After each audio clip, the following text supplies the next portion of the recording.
Led Initiative. I'm delighted to be talking to the Thieves of Liberty. Hi guys, how are you all? Hello. Hi. Oh. Good, how are you? I'm very well, thanks. This is the first time we've spoken, so do you want to introduce yourselves? We'll go in the typical order. Don't all rush to go first. Whoever. Just like awkwardly looking around, like, right, who's going first? I'm Lydia. I'm the singer. I'm Kieran. I'm the lead guitarist. I'm Sim, bass player. And I'm Connor, the drummer. Well, I'm very pleased to meet you. Now, you're described as a female-fronted rock band from northeast of England who specialise in a unique upbeat style. So whereabouts are you from in the northeast? We're from Sunderland.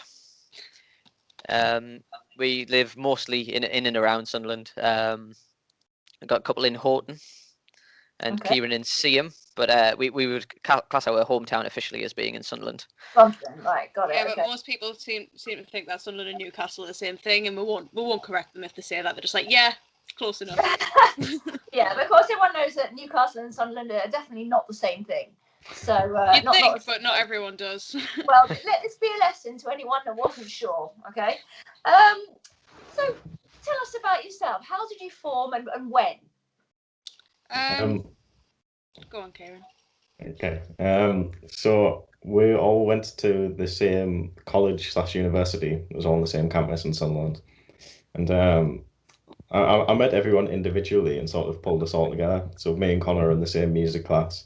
Sim was a couple of years older, doing his degree when we were in college, and he did a performance that we got to see, and I saw him playing bass, so I recruited him.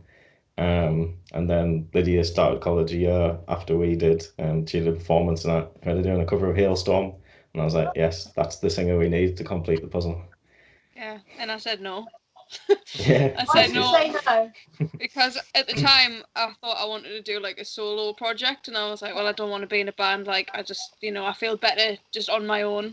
But then obviously, like, the kind of stuff that we're doing now and the voice that I've got, it just didn't really work the same. Just, an acoustic guitar, me by myself on stage, and I was like, no, I want to make more noise. I need loud noises. So yeah. So it's all worked out well. Oh yeah, I mean, like, I can't imagine what I'd be doing now if I didn't bother to ring him back about two weeks later and change my mind.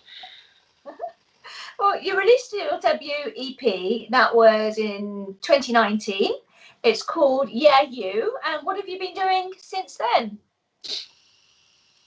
I don't think anyone's doing an awful lot at the moment with COVID and that, but we've been trying to write like remotely from our own houses. We released a demo on YouTube that we recorded like in our own separate houses, and we sent it off to Alex MacArthur, who mastered our debut EP, and he was kind enough to do that for us, and then that's like a YouTube exclusive. And we're like I say, we're just kind of trying to write the best we can until we can get back in a practice room together and hopefully get some gigs lined up for when we can actually get out and see each other again. Didn't you open the Newcastle show for Duffman McKagan's blues project? We did, yeah. What was that like?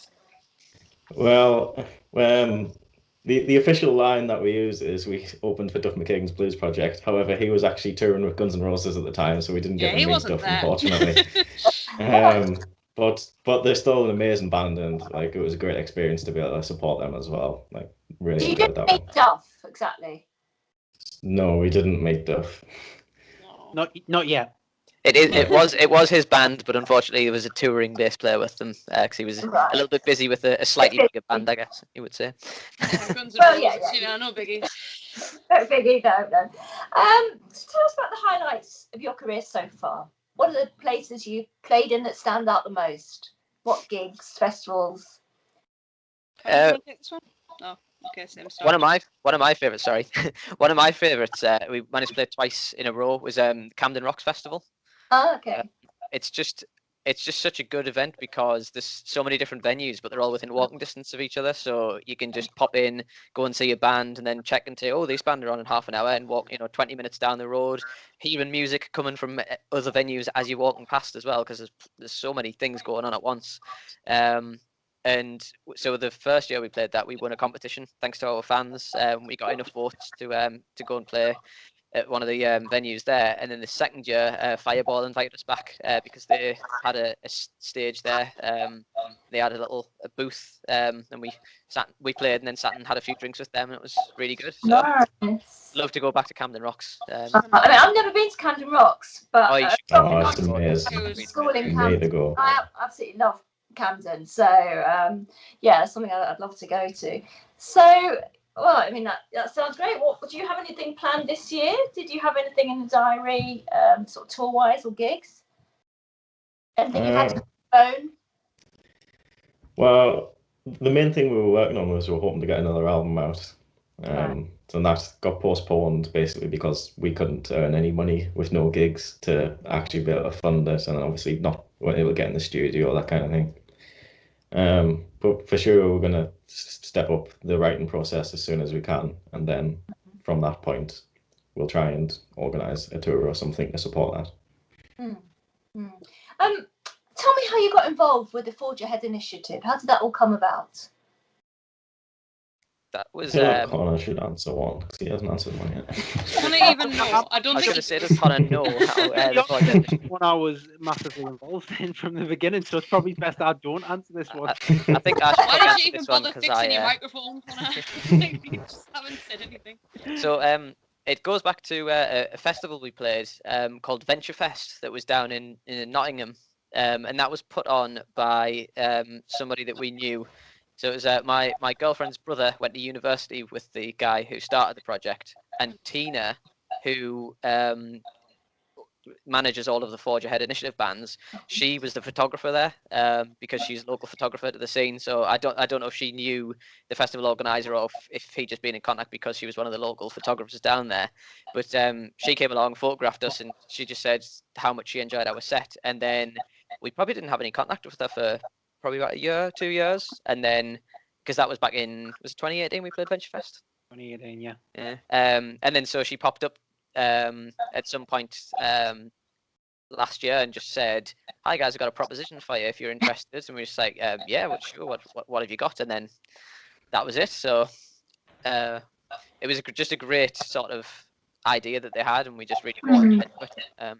Really glad it would be asked, to be honest. Such an honour. And you haven't looked back since? Absolutely not, no. No. Lastly, I must know where the name Thieves of Liberty come from. So who wants to tell me that? There you go, Connor. This is your time to shine. Come on, Connor. I can answer this one, but again, it's one definitely Kieran should be answering. Went to see Tremonti in Glasgow, Yeah. and got to speak to him after and told him about the band, and he was like, "That's such a cool name." So that kind of justified it. That was when we were like, "Yeah, that's definitely the name." Just Yeah, it but wasn't we were even a literally question just at like, that point. we were spitballing like loads of different things. It was like, how about like Liberty Creek? You know, it's like I'm pretty sure that's a type of wine. Like, you know, how about like something Liberty Thieves, and like we're just thinking of things that sounded cool. And then we got the confirmation from Tremonti that that's a cool name. So I guess we'll stick with it. Yeah, well, yes, it's not such a bad name at all. So, look, guys, I wish you all the very best. It's really nice to speak to you finally, and look forward to whatever 2021 and beyond has in store for you. Well, thank you very much. Yeah, thanks. Well, best wishes, lots of love, and big hugs to you all. Take care, guys. Yeah. Yeah.